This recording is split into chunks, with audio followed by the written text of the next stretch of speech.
Police भले ही राबिया सैफी मामले को उलझाने में लगी है, पर मामला साफ है। राबिया सैफी के शरीर पर जितने घाव मिले हैं उनसे साफ जाहिर है कि एक अकेला आदमी इस घटना को अकेले अंजाम नहीं दे सकता। पुलिस के मुताबिक निजामुद्दीन राबिया का पति है, जबकि राबिया की उम्र मात्र 21 साल है और ऐसा एक भी सबूत नहीं मिला है जो साबित कर सके कि राबिया शादीशुदा थी। पुलिस इसे प्यार में मिले धोखे का केस और बाद में बदला लेने के लिए किया गया कत्ल बता रही है। लेकिन राबिया सैफी के माँ बाप का दावा है कि राबिया के स्टाफ में कुछ गड़बड़ चल रही थी। जब आखिरी बार राबिया की बात उनसे हुई तो राबिया घबराई हुई थी। मामला दरअसल रिश्वतखोरी का था।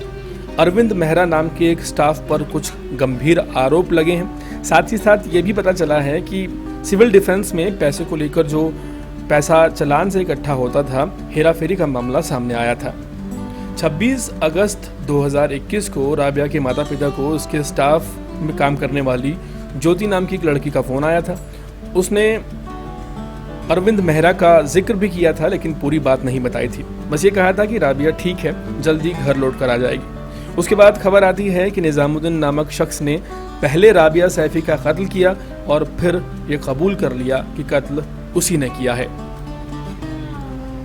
देश की राजधानी दिल्ली महिलाओं के लिए, बच्चियों के लिए सबसे असुरक्षित जगह बन चुकी है। हालांकि सोचने वाली बात यह भी है कि देश में बेटियां सुरक्षित कहां हैं। दिल्ली कैंट में अगस्त के महीने में 9 साल की गुड़िया के साथ जो हुआ वो दिल दहलाने वाला था। अभी गुड़िया के लिए इंसाफ की मांग चल ही रही थी कि एक और दिल दहलाने वाला वाकया सामने आया, दिल्ली के संगम विहार से। राबिया सैफी जो पिछले 4 महीने से दिल्ली सिविल डिफेंस में काम कर रही थी, उनके घर वालों को 27 अगस्त को फोन आता है फरीदाबाद पुलिस का। राबिया के माँ बाप को थाने बुलाया जाता है। थाने पहुंचकर राबिया सैफी के माँ बाप को पता चलता है कि राबिया अब इस दुनिया में नहीं रही। उनके पैरों के नीचे से जमीन निकल जाती है। जो राबिया सुबह 11 बजे अमर कॉलोनी लाजपत नगर में सिविल डिफेंस में नौकरी करने जाती थी और 8 बजे तक लौट आती थी, अचानक उसकी मौत की खबर पाकर उसके माता पिता सुन रह गए। इतने में पुलिस ने राबिया के माँ बाप से कहा कि राबिया के पति ने उसका कत्ल कर दिया है और हमने उसे आत्मसमर्पण के बाद गिरफ्तार कर लिया है। इस मामले में हैरान करने वाली बात यह थी कि जो लड़की सरकारी विभाग में लाजपत नगर में काम करती थी, उसे फरीदाबाद के सूरज कुंड पाली रोड पर क्यों ले जाया गया। 21 वर्ष की राबिया सैफी पढ़ने में होशियार थी, 12वीं में टॉपर थी। जामिया इस्लामिया से उसने BA किया था और अपने घर में इकलौती कमाने वाली थी। शायद इसलिए माँ बाप उसे बेटी नहीं बेटा कहते थे। रोज सुबह बच्चों को ट्यूशन पढ़ाना, माँ बाप की मदद करना, टाइम से ड्यूटी पर जाना और 8 साढ़े 8 बजे तक लौट कर आ जाना। ना कोई बॉयफ्रेंड था, ना शादी की थी। पुलिस का कहना है कि 27 अगस्त को निजामुद्दीन नाम के शख्स ने इस बात को कबूल किया कि राबिया सैफी उसकी बीवी थी।